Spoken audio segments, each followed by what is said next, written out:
Stellt euch das vor, mit einer Dose Mückenspray die gesamte Mückenpopulation der Welt ausrotten. Ist möglich mit Genantrieb.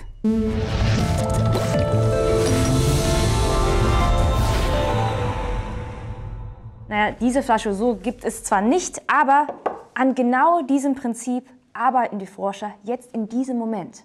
1000 Kinder pro Tag sterben an Malaria, übertragen durch Stechmücken.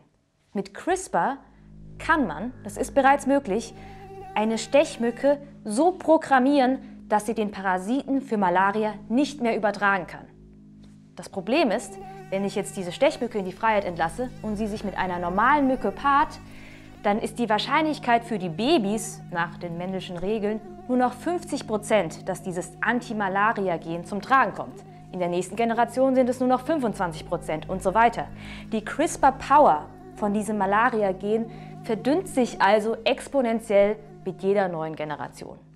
Man müsste die Anzahl der natürlich vorkommenden Stechmücken um das 10-fache übersteigen, damit sich dieses Anti-Malaria-Gen durchsetzen könnte. Das heißt, ein Dorf mit 1000 Stechmücken, da müsste man 10.000 Anti-Malaria-Mücken hinbringen, damit sie sich durchsetzen und das auch nur in diesem Dorf.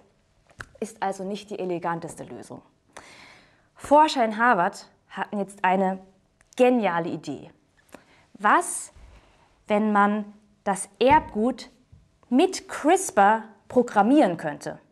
Die Idee heißt Genantrieb, auf Englisch Gene Drive, und funktioniert so. CRISPR, unsere schlaue Genschere, schneidet DNA und setzt neue ein.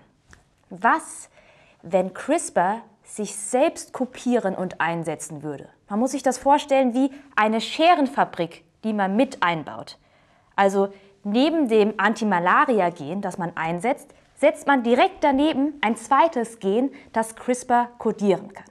Das heißt nichts anderes als, wenn ich jetzt diese Stechmücke, diese Anti-Malaria-Stechmücke in die Freiheit entlasse und sie sich mit einer normalen Mücke paart, dann passiert das Unfassbare. 100% der Nachkommen sind Anti-Malaria-Mücken. Die eingebaute Scherenfabrik übernimmt also die Arbeit, die die Forscher sonst im Labor machen müssten.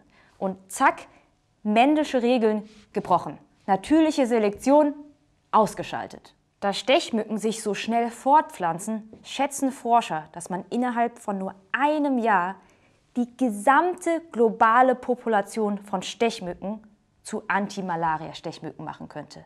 Malaria könnte innerhalb von einem Jahr der Vergangenheit angehören.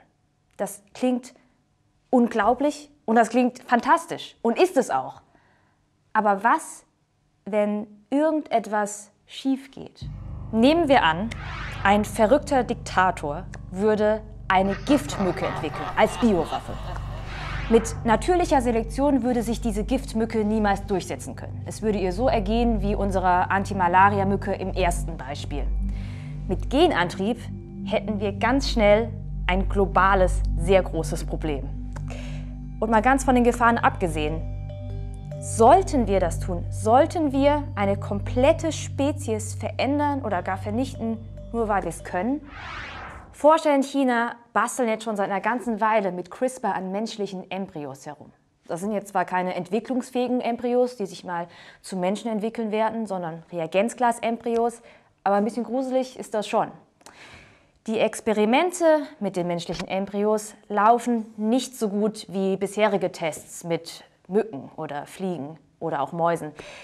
Und die wissenschaftliche Community beobachtet das, so empfinde ich das zumindest, nicht ohne Erleichterung. Es ist so, wir haben noch ein bisschen Zeit, um uns Gedanken über das ganze Ausmaß dieser Technologie zu machen.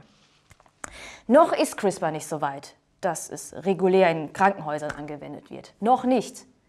Aber viele Forscher glauben, dass es nur eine Frage der Zeit ist. 20 Jahre, vielleicht 30. CRISPR ist eine fantastische Methode, die unser aller Leben verändern wird. Aber um es verantwortungsbewusst einzusetzen, muss es Regeln geben. Und die Menschen, die am Ende Entscheidungen über diese Regeln treffen, das sind Politiker oder Juristen, die sollten eigentlich mindestens genauso gut informiert sein wie die Wissenschaftler selbst, die seit Jahren daran forschen. Und eigentlich sollte jeder über solch bahnbrechende wissenschaftliche Fortschritte sich so gut es geht informieren. Vielleicht sollte man wirklich CRISPR-Flakes rausbringen, wo dann auf der Rückseite steht, kennen Sie schon CRISPR? Es wird Ihr Leben verändern. Bitte informieren Sie sich.